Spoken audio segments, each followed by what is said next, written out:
Hanji students, in this video we shall discuss about noble gases.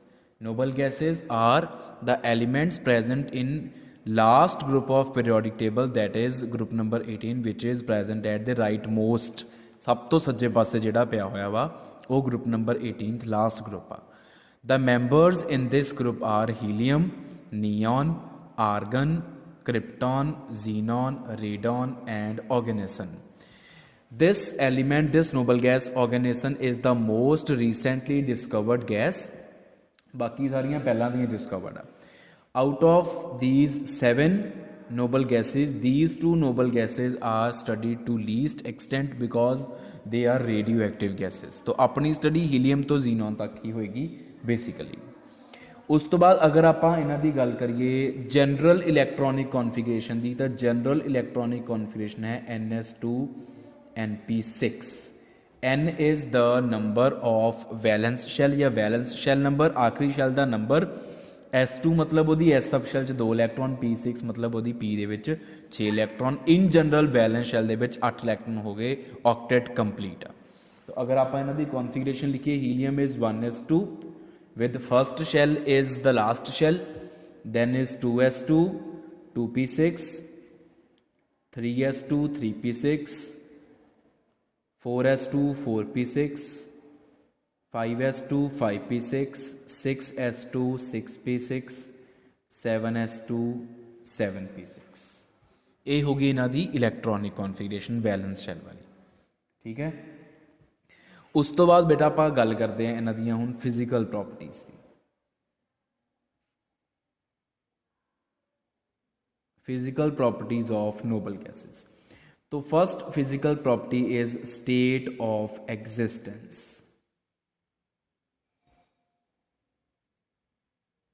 State of existence. तो बेटा state of existence of elements of group 18 is monoatomic gaseous state. All the elements of group number 18 are monoatomic gases. तो सब तो पहला आप ये देखते हैं कि एक गैसेस क्यों आ या मोनोएटॉमिक क्यों आ, ये दोनों का जवाब सानू इकट्ठे मिल जाना. जिहड़े group number 18 they elements noble gases uh,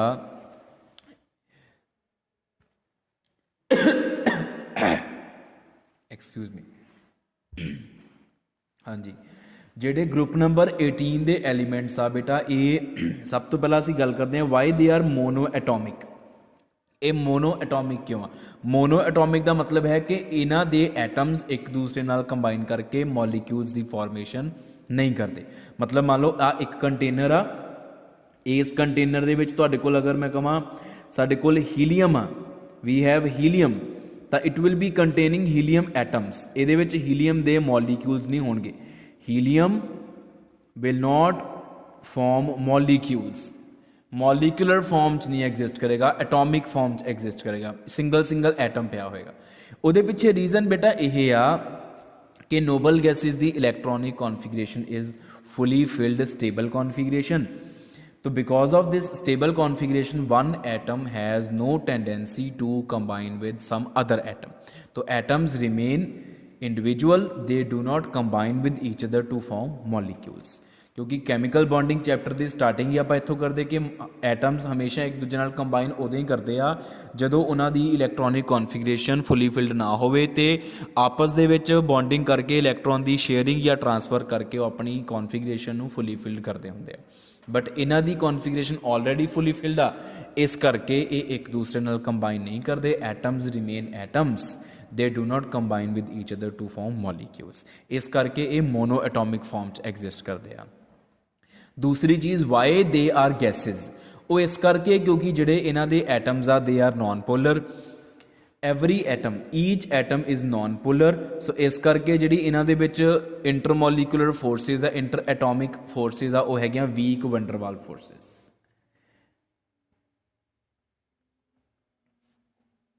The forces of attraction amongst these atoms are weak van der Waals forces. तो क्योंकि ये फोर्सेस वीक फोर्सेस आ, इस करके atoms stay apart away from each other. So if atoms stay away from each other the state of existence is gaseous state, क्योंकि gases ਦੇ ਵਿੱਚ atoms ਹਮੇਸ਼ਾ ਇੱਕ ਦੂਜੇ ਤੋਂ ਦੂਰ ਦੂਰ ਹੋ ਕੇ ਰਹਿੰਦੇ ਆ। तो हुण ये चीज़ पल्ले बन लो कि ये मोनोएटॉमिक हुंदे आ, इन्हां दे विच एटम्स हुंदे, मॉलिक्यूल्स नहीं हुंदे। हर एटम क्योंकि नॉन पोलर आ, इस करके आपसी फोर्स ऑफ अट्रैक्शन उन्हां दियां हैगियां वंडरवाल फोर्सिस, ते वंडरवाल फोर्सिस होने करके ये एक दूसरे तो दूर दूर हो के रहंदे आ। नैक्सट प्रॉपर्टी है बेटा साडे कोल एटॉमिक साइज। तो अगर आप एटॉमिक साइज की गल करिए तो they are the smallest atoms, the atomic sizes of these elements are the smallest ones as compared to the corresponding elements of other groups, because this group is present at most right position. This is the last group, and we know that from moving left to right along the periodic table the atomic size decreases. तो इस करके इस group के elements बाकी groups के corresponding elements तो सब तो छोटे आ। तीसरा आ जाता फिर ये ionization energies. Their ionization enthalpy values are very very high. This is because of their fully filled stable configurations and also due to their very small atomic sizes. Next is electron affinity.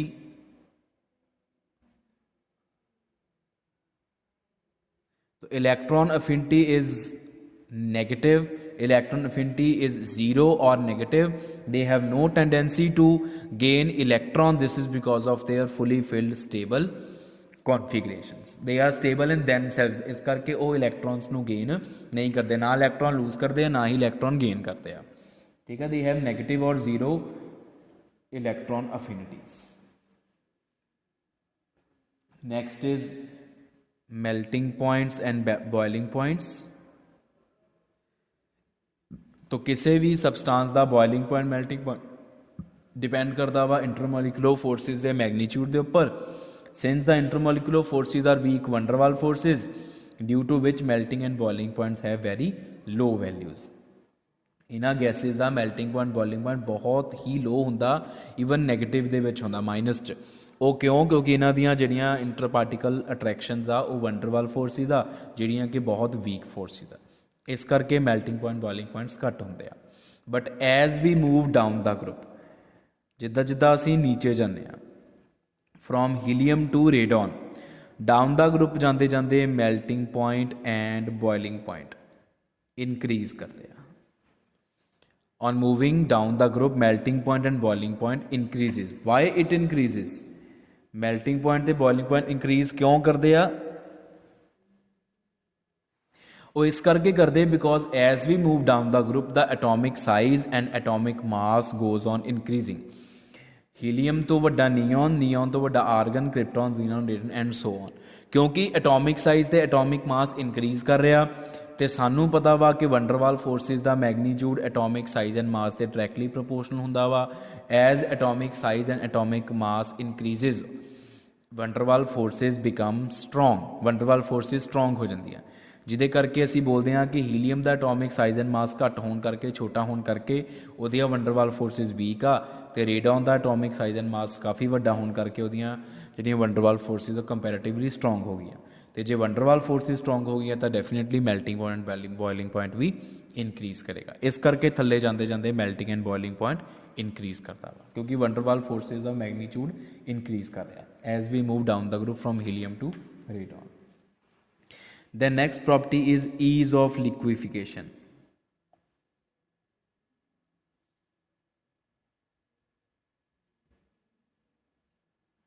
Ease of liquefaction. Ease of liquefaction का मतलब है कि इन्हों liquefy कितना कुछ जल्दी किया जा सकता। तो ease of liquefaction is also directly proportional to magnitude of intermolecular forces. किसी भी गैस में अगर तुसी लिक्विड कन्वर्ट करना चाहते हैं तो अगर वो इंटरमोलिकुलर फोर्सिस स्ट्रोंग होणगियां तो वो बहुत ही ईजिली कन्वर्ट हो जाएगी liquid they which. Since the magnitude of intermolecular forces in noble gases is very low because the forces are van der Waals forces, so these gases cannot be liquefied easily. इन्हां नूं liquefy करना easy नहीं हैगा because magnitude of intermolecular forces is very less, इस करके ease of liquefaction भी less होगी, मतलब लिक्विफिकेशन डिफिकल्ट हो गई। तो as we move down the group ease of liquefaction increases. Down the group increase करेगी, क्यों इनक्रीज करेगी? Definitely down the group atomic size and mass ਦੇ ਇਨਕਰੀਜ਼ ਕਰਨ ਦੇ ਕਰਕੇ ਵੰਡਰਵਾਲ ਫੋਰਸਿਸ ਦਾ ਮੈਗਨੀਟਿਊਡ ਵੀ ਇਨਕਰੀਜ਼ ਕਰ ਰਿਹਾ, ਜਿਹਦੇ ਕਰਕੇ ਈਜ਼ ਆਫ ਲਿਕੁਇਫਿਕੇਸ਼ਨ ਇਨਕਰੀਜ਼ ਕਰ ਰਹੀ ਹੈ। ਰੇਡੋਨ ਨੂੰ ਲਿਕੁਇਫਾਈ ਕਰਨਾ ਬਹੁਤ ਸੌਖਾ, ਹੀਲੀਅਮ ਨੂੰ ਲਿਕੁਇਫਾਈ ਕਰਨਾ ਬਹੁਤ ਔਖਾ ਹੈ। The next property we have solubility. तो ਇਹਨਾਂ ਦੀ solubility in water is very less. Solubility in water is very less. This is because water is highly polar and these gases are highly non-polar, ਜਿਹਦੇ ਕਰਕੇ ਅਸੀਂ ਕਹਿੰਦੇ ਹਾਂ ਕਿ ਇਹਨਾਂ ਨੂੰ ਵਾਟਰ ਦੇ ਵਿੱਚ ਡਿਜ਼ੋਲਵ ਕਰਨਾ ਬਹੁਤ ਔਖਾ। ਹਾਂ, ਇਹਨਾਂ ਨੂੰ ਨੋਨ ਪੋਲਰ ਸੋਲਵੈਂਟਸ ਦੇ ਵਿੱਚ ਡਿਜ਼ੋਲਵ ਕਰਨਾ ਸੌਖਾ। Non polar solvents like benzene, toluene, carbon tetrachloride, cyclohexane, DCM etcetera, ਇਹ ਸਾਰੇ ਨੋਨ ਪੋਲਰ ਸੋਲਵੈਂਟਸ ਆ, ਇਹਨਾਂ ਦੇ ਵਿੱਚ ਡਿਜ਼ੋਲਵ ਕਰ ਜਾਂਦੀਆਂ ਬਟ ਵਾਟਰ ਦੇ ਵਿੱਚ ਡਿਜ਼ੋਲਵ ਨਹੀਂ ਕਰਦੀਆਂ। So beta next we shall discuss about the chemical properties of noble gases.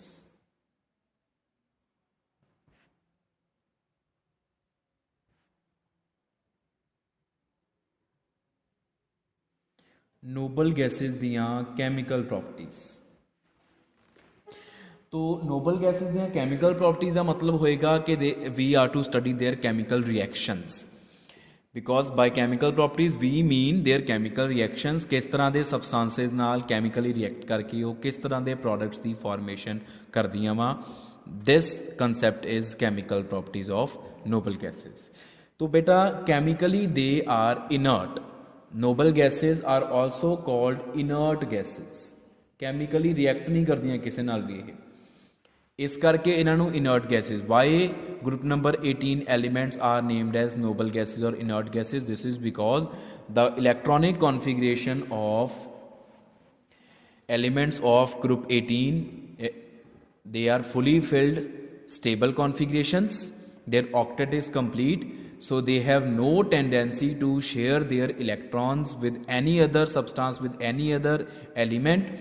Moreover, they cannot lose electrons because of very high ionization enthalpy. They cannot gain electron because of almost zero electron affinity. So all in all we can say that the group number 18 elements have no tendency to share, lose or accept electrons. So they are chemically unreactive, that's why they are called inert gases। इस करके ਅਸੀਂ ਕਹਿੰਦੇ ਹਾਂ ਕਿ ਇਹਨਾਂ ਦੀ chemical reactivity बहुत ही घट है इन्हां 3 रीजनस करके। तो इस करके chemical properties of noble gases नूं दी जिहड़ी स्टडी आ बहुत ही छोटी आ, क्योंकि इन्हां दे कैमिकल कंपाउंड्स एग्जिस्ट ही बहुत थोड़े करते आ। हुण जिहड़े थोड़े जे भी करते आ वो बेसिकली करते आ जीनॉन दे। Out of 7 noble gases starting from helium up to organesson, the xenon is found to be most reactive, and to very small extent krypton is also believed to form only few compounds, but there are variety of compounds for xenon। बाकी gases chemically totally unreactive and inert है। हुण जिहड़ी xenon आ ये जिहड़ी noble gas आ ये chemically reactive आ। तो ये किद्दां पता लग्या भी xenon is chemically reactive, जिहड़ी नोबल गैस आ ये xenon जिहड़ी आ कंपाउंड बना लैंदी आ, वो कित्थों पता लग्या? वो पता लग्या सीगा साइंटिस्ट बार्टलेट नूं, नील बार्टलेट, एन बार्टलेट इन 1962। 1962 की गल है। साइंटिस्ट एन बार्टलेट, नील बार्टलेट की कर रहा सीगा अपनी लैब दे विच ऑक्सीजन गैस की एक रिएक्शन करा रहा सीगा प्लैटिनम हैक्साफ्लोराइड कॉम्पलैक्स के नाल। N Bartlett was carrying out a reaction between oxygen gas and platinum hexafluoride complex, and his reaction was very successful, led to the formation of an ionic compound of this molecular formula। Oxygen molecule ने electron loose किया तो PTF6 compound ने PTF6 molecule ने वो electron gain कर लिया, तो cation and anion दोनों च एक आयनिक बॉन्ड बन गया। And this was orange yellow complex. Orange yellow ionic compound जिहदे विच ऑक्सीजन मॉलीक्यूल की ऑक्सीडेशन हुई सी ते PTF6 की रिडक्शन हुई सी। ठीक है। लेटर ऑन एन बार्टलेट जो नोबल गैसिस नूं स्टडी कर रहा सी तां उन्हें ये देखा कि जिहड़ी जीनॉन गैस आ, जीनॉन गैस ते ऑक्सीजन गैस दे विच तां सिमिलैरिटीज़ ही बहुत ज़्यादा आ। तो उहदे चों मेन सिमिलैरिटी दो आ। पहली सिमिलैरिटी यही है कि जीनॉन गैस का जिहड़ा एटॉमिक साइज़ आ ते ऑक्सीजन गैस का जिहड़ा मॉलीक्यूलर साइज़ आ, दोनों का atomic and molecular size is almost same, that is 4 angstrom. ठीक है, जिन्होंने आप कह सकते हैं कि एटॉमिक साइज़ ऑफ या atomic diameter of xenon and molecular diameter of oxygen it is almost same, that is 4 angstrom. तो दूसरी उन्हें सिमिलैरिटी बड़ी ज़बरदस्त ये देखी कि the first ionization enthalpy for xenon molecule and for xenon atom and oxygen molecule is also almost same, और वो ऑलमोस्ट सी 1170 किलो जूल पर मोल। दोनों की आयोनाइजेशन एंथैल्पी भी सेम आ। Then he thought that if oxygen can show oxidation with PTF6, if oxygen can lose electron by the oxidizing agent PTF6, then xenon can also perform same reaction, क्योंकि जो oxygen की ionisation enthalpy वही xenon की आ। Then he took a trial, उन्हें एक trial लिया, उन्हें xenon की रिएक्शन PTF6 नाल करवाने की कोशिश की and he succeeded. He was successful and this complex was formed, this compound was formed. A compound bana, and it was also orange yellow in color, orange yellow ionic compound. Then from this experiment फिर इत्थों ये रिवायत पई, इत्थों ये conclusion निकलिया कि xenon is not entirely inert, it is not entirely unreactive, it is somewhat chemically reactive gas, क्योंकि वो PTF6 ਨਾਲ रिएक्ट कर गई है, मतलब वो होर सबसटांसिस या एलीमेंट्स के नाल भी रिएक्ट कर सकती है। तो एक क्वेश्चन बड़ा इंपॉर्टेंट आ कि एन बार्टलेट ने ये किद्दां डिस्कवर किया सीगा कि जीनॉन गैस एक रिएक्टिव गैस आ सारा एक्सपैरीमेंट तुसीं उहदे विच लिखोगे अपने आंसर दे विच। तो जीनॉन की फिर फर्दर स्टडी की गई और जीनॉन के बहुत सारे कंपाउंड्स तैयार किए गए तो वो ईजीली तैयार हो गए। जिदा जीनॉन के मोस्ट ऑफ दी जिहड़े कंपाउंड्स आ वो फ्लोरीन एंड ऑक्सीजन के नाल ही होंदे आ। जीनॉन हुण सब तो पहला तो आप एक क्वेश्चन आता है कि जीनॉन रिएक्टिव क्यों आ बई, बाकी नोबल गैसिस क्यों नहीं? उहदे पिछे रीजन यह आ कि जीनॉन का जिहड़ा एटॉमिक साइज़ आ वो बाकियां दे मुकाबले लार्ज आ। हुण रेडॉन ते ऑर्गेनिजम की स्टडी तो हुंदी रेडियो एक्टिव आ। हीलियम तो जीनॉन तक अगर असी जाइए तो जीनॉन का एटॉमिक साइज़ इज़ लार्जेस्ट।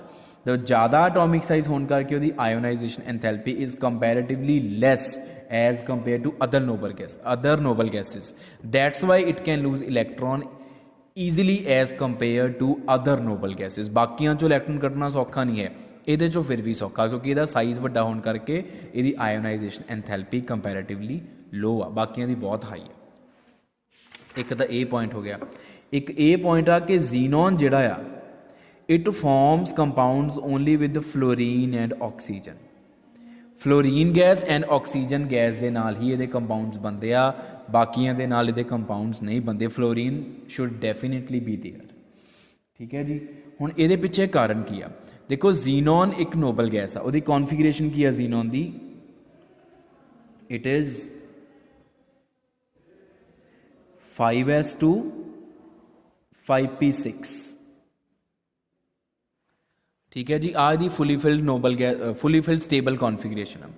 अगर जीनॉन ने कंपाउंड्स बनाने आ, अगर तो उन्हें बनाने आयनिक कंपाउंड फिर तो कोई प्रॉब्लम नहीं हैगी। आयनिक कंपाउंड के लिए इनू जीनॉन नू इलैक्ट्रॉन लूज करना पैना, उन्हें आ इलैक्ट्रॉन लूज कर देना। तो अगर तो फ्लोरीन एंड ऑक्सीजन के नाल जीनॉन के आयनिक कंपाउंड की फॉर्मेशन होंदी आ, वो तासी ये पिछे रीजन ये कहने कि fluorine and oxygen both are highly electronegative substances. इन्हां दी इलैक्ट्रोनैगेटिविटी बहुत ज़्यादा, इन्हां दी इलैक्ट्रॉन अफिनिटी बहुत ज़्यादा, इलैक्ट्रॉन गेन करने की इच्छा बहुत ज़्यादा। इन्हां दी यही इलैक्ट्रॉन गेन करने की इच्छा जीनॉन दे विचों इलैक्ट्रॉन रिमूव करन दे विच सक्सैसफुल हो जाती है। The high electron affinity of F2 and O2 gases is able to remove electron from xenon gas. If we talk about ionic compounds, if we talk about covalent compounds, then for covalent compounds there should be the formation of, there should be the sharing of electrons. तो xenon ने electron lose नहीं करना, share करना।